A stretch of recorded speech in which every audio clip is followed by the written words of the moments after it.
Well, hello, welcome. We're back here today with another SeumasU student, alumna, something like that.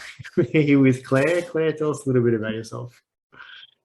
Yeah, thank you. So I'm Claire. I have been studying ancient languages for a long time now. I guess I've been studying Latin for about 10 years and Greek for about 7.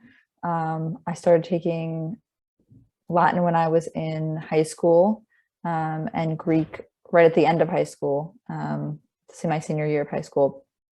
So yeah, I mean, like most people, I started out doing mainly grammar translation methods. And then about 5 years ago, I got into more spoken Latin, and that sort of made me want to get into spoken Greek, which I started doing really only about a year ago.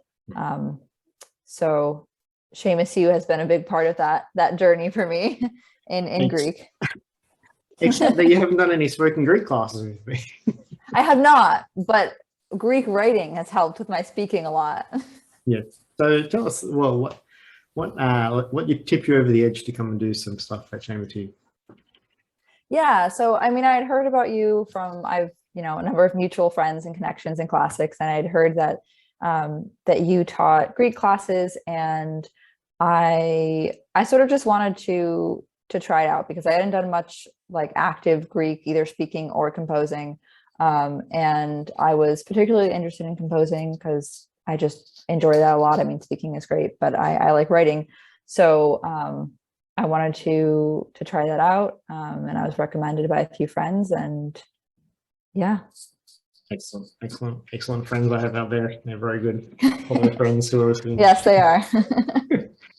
So we did particularly 2 Greek composition courses.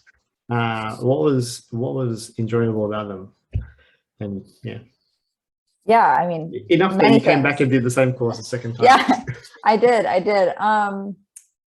Yeah, I mean, I think what was really enjoyable for me was just having the freedom to compose what I wanted to compose, without sort of the constraints of the typical prose composition textbook, because as we know, a lot of those are sort of, boring sentences that none of us really care about. And I think for me, it was really fun to kind of have that creative freedom, but also to be able to work with you and other students in the class to kind of work through and figure out different ways to say things. We did a lot of work with synonyms, with rephrasing and syntax, and this is an okay way to say this, but what are some other ways that we could do this? And I found that really useful for both my active Greek and my Greek acquisition, but also for just becoming a better writer and getting a sense of style in Greek. Well, I was going to ask, where is this, what has this resulted in? What's been the outcome for your Greek? Yeah, I mean, it's been major, to be honest. It's really changed the way that I've approached Greek. I've gotten better at reading Greek. I mean, I think it's also changed the way that I study Greek. I was already doing this with Latin, but I think before kind of the past year, my Greek wasn't really good enough that I was reading authentic texts and understanding them and not feeling like it was a massive burden. And I think since taking these classes and kind of changing the way that I've studied a bit more, that's changed. And I find a lot more enjoyment in studying Greek. But also as you know, I've started putting out my own materials in Greek and writing and videos and things like that. And I think your classes in a big way gave me the confidence to be able to do that, to want to do that. Excellent. If someone was thinking of coming and doing some classes at SeumasU, what would be your word of warning? What should they expect? Warning. Not word of, I mean, they've already heard a word of endorsement already. So what would be your word of warning? What should they be preparing themselves for? I think they should be preparing themselves to be, I guess, engaged outside of class and to be doing your own work outside of class. I mean, I know for the Greek composition, especially, that was important. But I think, in general, hearing you talk about your classes, the way they're structured, there's a fair amount of work that you have to do on your own.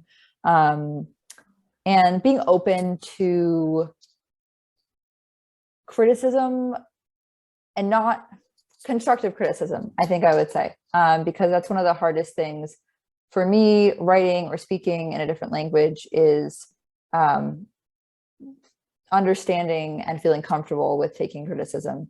And I think that it's sort of important to like put your ego at the door whenever you learn a language, but especially in your classes where you're doing a lot of active language, and understand that this is for your learning and for everyone's learning.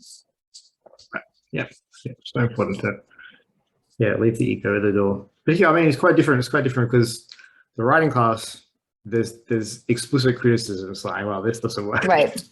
Right. Exactly. Yeah. And I think I think for writing, especially, like, I find my ego getting more bruised, more easily bruised, maybe because it's something that I've put a lot of like work into and thought into, and then it's like, oh, well, this is wrong. And then, I end up feeling like I've done something wrong, but no, really, it's just, okay, you got that one grammatical thing wrong. That's fine. Yes. It's not a big deal. Yeah. I mean, the same thing's true of speaking, but in a different way. Yeah. In that, well, at least for my part, I'm trying my best not to critique people's or correct people's in speech. But at the same time, people are their own worst critic. They're like, oh, right. You said it wrong. Right. You're already critical of yourself when you're saying things and putting things out there. Yeah, exactly. All right. Well, thanks very much for joining us. And any last thoughts? Any last words? Well, I would say that you will definitely come out of the class better than where you started. That's my last word. Thanks, Claire. Thank you.